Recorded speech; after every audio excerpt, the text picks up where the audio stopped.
Okay, friends, for today's math game, you're going to need your dice and some pom-pom balls or erasers and a small container. We're going to race to fill the container. So I'm going to roll my dice and I got a 1. I'm going to drop in 1. I'm going to roll again. Oh, I got another 1. So I'm going to drop in 1. This time I got a 5. So I'm going to count out 1, 2, 3, 4, 5, and then I'm going to roll again. This time I got 4.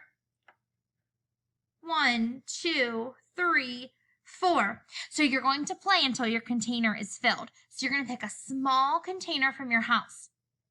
You had a dice in your brown bag that I gave you, and then you can use your pom-pom balls and your erasers from your bag as well.